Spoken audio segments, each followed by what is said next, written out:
In this video, we're going to dive into particular poses that focus on lengthening the quads and the hip flexors via a single leg approach.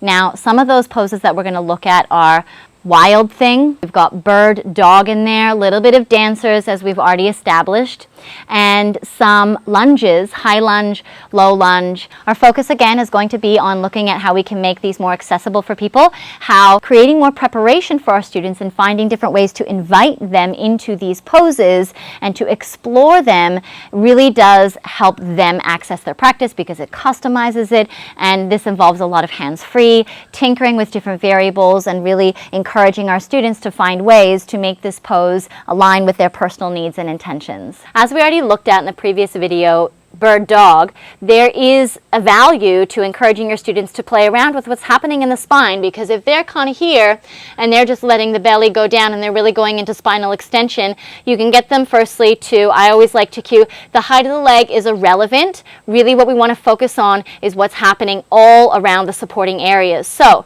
see how it feels when you press your hands down into the ground and round into your upper back a little bit, and then drop your tail down only a little bit until you feel there's a bit more activation into the back of that leg, that hamstring there. So getting them to focus a little bit more on what's happening through the spine will assist them in being able to feel what is required to generate that action. Now, that is obviously just the preliminary entry point into a pose like that if you were entering with the leg straight. You can always enter with the knee bent, or you can go straight and then bend the knee. As we get into bird dog, which often involves reaching back and grabbing the foot, again, here we see that a lot of times we use force to create that flexibility. And if I were to let go of that, you can see where the blind spot is. You can see where I have utilized force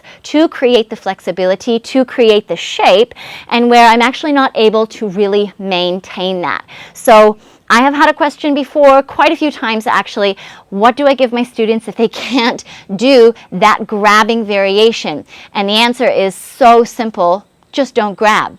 And in fact, even your students that can grab, I would encourage them not to grab at all and see what they can do. Again, these are all ways to inform your students, inform them of various approaches, ways to tinker with variables, and inform them of the blind spots that are created and their tendency to utilize force. Again, we're always reminding them the flexibility will naturally occur in the body. You do not need to force it in order for the body to naturally and functionally become flexible. Really, we're only utilizing force if we feel like we need to do it for the purposes of getting the pose. But getting the pose does not equal benefits off the mat. So here, get them to lengthen the leg back, and then however you're cueing this other arm, whatever path you want to take, we're not talking about the shoulders because that's not in this level, but then you're reaching and kicking. And what I will often say is resist the urge to grab your foot. You can focus on that foot flexed, those toes pointed. You can focus on reaching on this side of the foot. You can encourage them to reach on that side of the foot. But again, when I reach on the other side of the foot, you can see how much I have to turn my foot in order to make that happen. So again, quite often with these positions and with these grabs and everything, we're really kind of torquing the body to get into these positions, and we're using external force rather than internal strength. So let's go back to this, getting them to just reach, because it is the activation through the back of the body that creates the release. Foot can be flexed, again, toes can be pointed. Now it could be little pulses and tap, pulse and reach, and tap, right? This is just one way.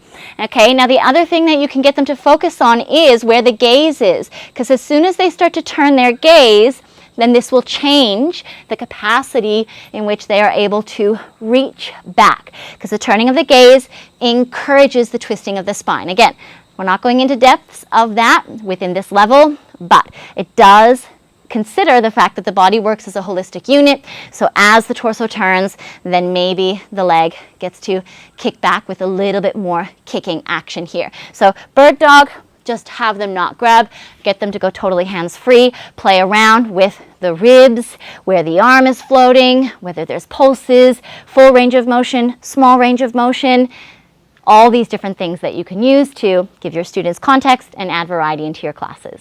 Next, we're going to be looking at pigeon pose just specifically right now in relation to the back leg and that hip flexor. So we are looking at a pigeon pose that is upright, not one that is forward, because again, as we established, what creates the length through here, it is taking the action of kicking the leg back. And if we are in a pigeon pose where we do not have that action and we're here, then there's probably not really a whole lot of lengthening going on there. It's really only when we change the orientation of the upper body in relation to the lower body that we're then going to be getting that lengthening. Now we're going to focus on how that lengthening is created and how oftentimes in a pigeon pose we are generally not supporting that lengthening of the thigh. Mainly it's in the hip flexor, but it goes into the thigh if we bend the knee, and how much force is typically used in a pose like pigeon. So we're going to take a look at pigeon pose and using more of an active pigeon pose. Now, one of the best ways I find to inform my students of just how much force this pose generally utilizes is to get them to observe when they come into their variation of a pigeon pose, the angle of the spine in relation to the back leg. Now we're looking specifically at an upright pigeon pose here, not one where we're coming forward. So this is the angle that I can create here. Now if I were to stand up and try to create that same angle, is that the same? Absolutely not. If it was going to be the same, my leg would be much more up here. So again, this is just information and different ways that you can help your students understand how much force is utilized in a pose like this, and also how it's actually not necessary to create the release. What we want to do is utilize these muscles here, and this is one of the best ways that I have found to do this. So we're going to go into an active pigeon, and that means that we are able to press and lift up. Now, not only are we pressing down and lifting up, but we are also bending the knee of the back leg. So from here, again, blocks can be used. And then you're going to get your students that if they need to lean forward a little bit, that's okay to do so, to bend the knee and draw the heel towards the back of the body. Then once they've got that balance, then they can start to lift up. Now, in order to draw the heel towards the back of the body, and you might see I'm actually shaking here, we want to encourage them to squeeze into that glute, press down, and squeeze the heel in. And when we do that, I don't even need the blocks, but we can have them there just in case. And what we're doing is utilizing strength to create length. Then we can come into any other sort of variations that we want to, or we might just be keeping those hands down and then lifting up through the chest. So within that active variation of pigeon, we're not focusing on the front leg because that's going to be in the next module, but we are focusing on the back leg and how the activation and the willing lift up is really what encourages the action to activate through here and here, squeezing the heel into the bum, coupled with just a little bit of like intentional glute activation, squeezing heel to bum, squeezing and lifting up, and that again instigates this release through the front of the body. And just one more thing about this type of variation, remember that you can get your students to play with where the spine is here. Yes, lifting the head and then raising it up. You could get them to focus on a little bit of twisting energy in the body, so long as they can still squeeze heel to bum and activate a little bit into that glute, lift out of the waist, out of that tendency to collapse, and then you've got a lot of really great things going on to support a much more sustainable pigeon pose. We're going to take a look at Wild Thing. Now I've put Wild Thing in the single leg, not the double leg, because it has the capacity to just really be about that one leg, just depending on how much the person rotates their chest forward. Obviously from Wild Thing, they can go into a wheel where both hands drop down. Now some of you might be sitting there going, yeah, right, I would never ever teach that to my students. But again, it's just important to understand, the spectrum of what people might want and what you might see and what you might want to help them explore as well. So the important thing about Wild Thing that I wanted to bring forth is that it is very forceful. Why? Because the floor is holding the foot, the floor is holding the hand, and then we are forcing and pushing the hips up. Now, yes, it is better than if we were to just passively kind of, let the body hang into a hip flexor stretch. However, it is very forceful, and it does involve a range of motion that, again, isn't super functional for everyday life. It's just more purposeful for being able to do certain yoga poses on the mat. And I also want to add here that when I say that type of thing, you might be thinking, yeah, but it's functional because people need to lengthen and stretch these areas out. However, let's look at what a functional range is, and let's look at if we really want to be able to provide our students with the chance to create lengthening and opening, then we just need to get them to engage in some capacity of the opposing area of the body activating, right? That's like the most basic foundations of what we're learning here in this level. And that will be, okay, let's just then activate through the back of the leg and the glute to create that opening through here. Now, yes, I know that Wild Thing involves so many more layers than just this. But again, we're just looking and isolating at how certain poses activate this and create the release through here as one of the intended target areas and purposes. So let me show you what I like to do for Wild Thing. Now, I can do Wild Thing, but I actually prefer this variation and this version. Now, this is a dropped knee version, and it does not have to be. I will show you how you can do it without the knee dropped down. However, I find this variation just really accessible, and it's just very invitational in the body. So whatever entry you're getting your students to go into, you can get them to focus on the Wild Thing component by just simply moving into this type of thing.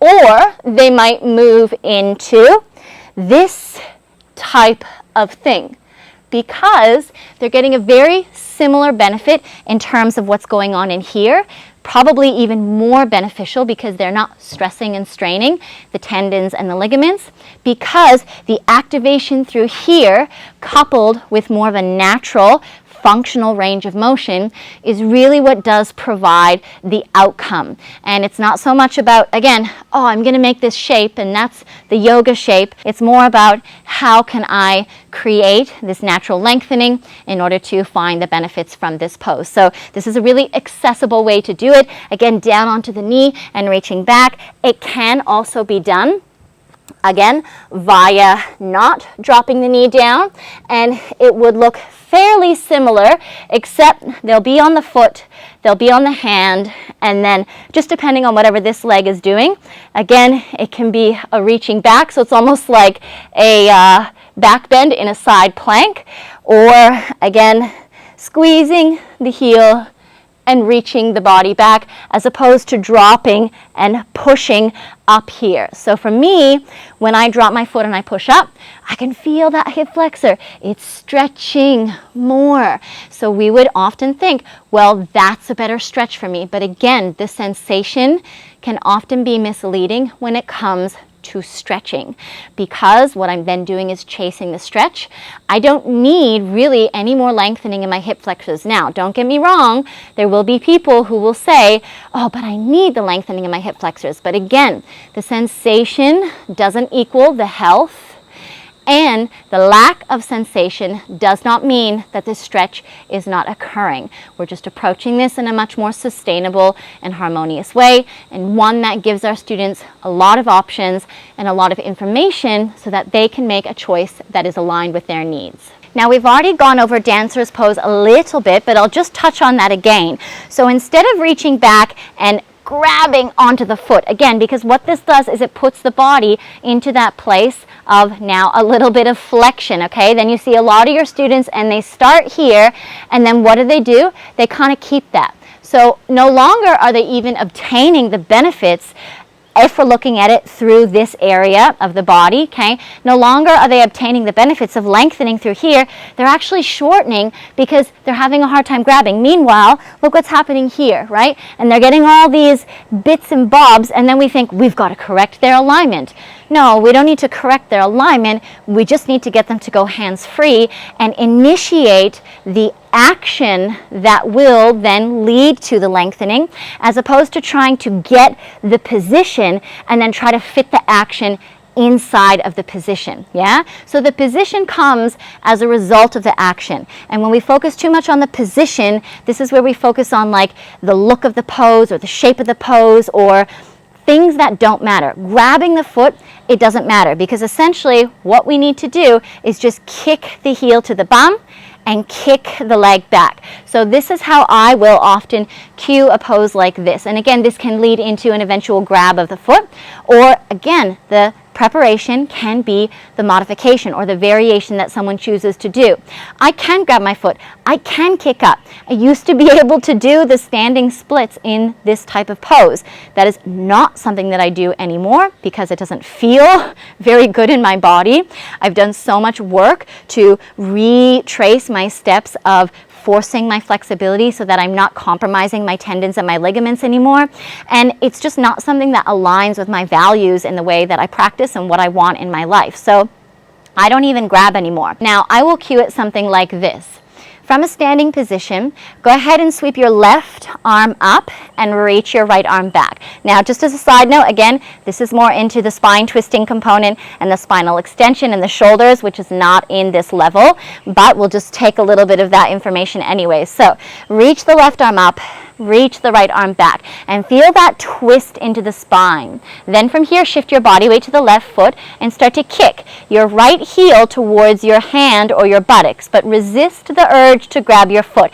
Even if you can feel it, still don't grab it. Continue engaging in that spine twist, kicking the heel to the bum, and then try to kick back a little bit as you lift your chin and your chest. And then from here, if you want to maintain that, you can either tip the body forward slightly, or I get them to just stay there, or maybe sometimes I can see they're wanting to grab the foot, so I will give a bit of a cue to grab the foot. But again, I'm following it up with, you do not need to grab, because again, as the body comes down and forward, yeah, we're getting hamstring stretch, which we already discussed in the previous module, but there are so many other poses that will give that hamstring stretch. It's not super necessary for the body to receive that stretch in that pose that has so many layers and so many elements. So I will just often get my students to focus on the entry, the hold. Again, it could be a little bit of pulsing, a little bit of lifting, and just some expansion within there. Foot flexed, toes pointed. It can be through the twist. It can be here. So just playing with these different things to get your students to feel into what it is that aligns with them, coupled with you giving them some information. Again, you can lead it into the forced version. If they are doing the forced version, I highly recommend that as they kick out of it and they come back to standing, they finish the way they started, which is to reestablish the stability and then to drop everything down. So I know this is a lot different than what we're normally teaching and what we're used to practicing. But again, if we're looking at how we can most optimally support our students, just start to feel in where you can incorporate some of these little things into your teaching. Maybe you do 2 sets and you say the first set, we're not going to grab. And then the second set, go for your life. Grab and shove your body into this position if that's what you want to do, right? So you can, this is kind of how I started out, was like, oh, I'm scared that people aren't going to really like what I'm doing. And so I would always get them to grab. And then I was like, hey, just try not to grab for like 2 seconds. And then I would say, oh, hey, try not to grab for 20 seconds.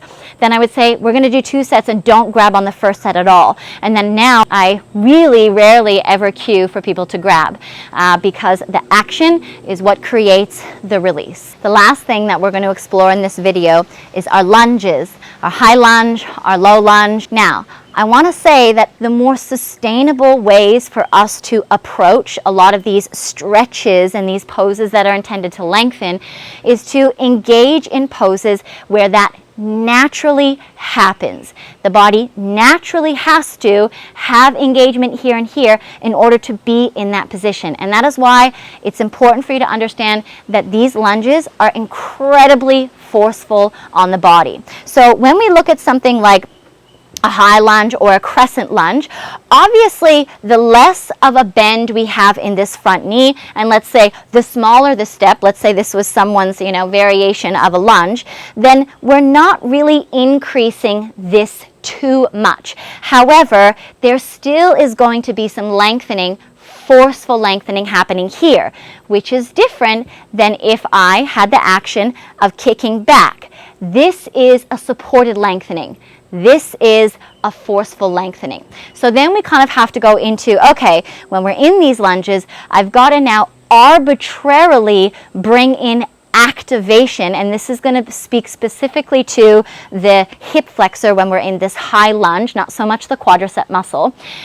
I've got to bring in this arbitrary activation of my glute to be able to support this movement. So this is just, information for you to be aware of. Now, this is why I really like to do a couple things to support that. Because when you're here and if the back leg is straight, first of all, this can really be like crunchy munchy into the lower back for some people, okay?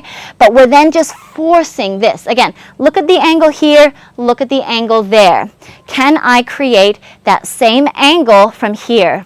No, not at all. And that's as far as I can go there. You can even get your students to test it while lying down on the belly, right? Flipping the orientation, gravity's playing a different role. So when I'm here and I can really get my hips low and straighten my back leg, yeah, it's going to help for me to then activate this glute, because that does in some capacity help to support the force that is needing to be absorbed via stretching right here.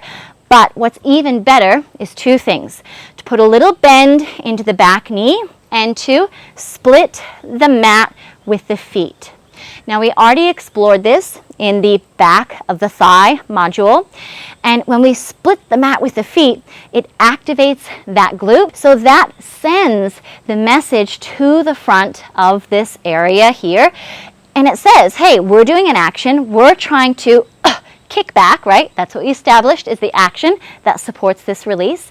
We're trying to kick back. So can you at the front just have more of a willing softening here?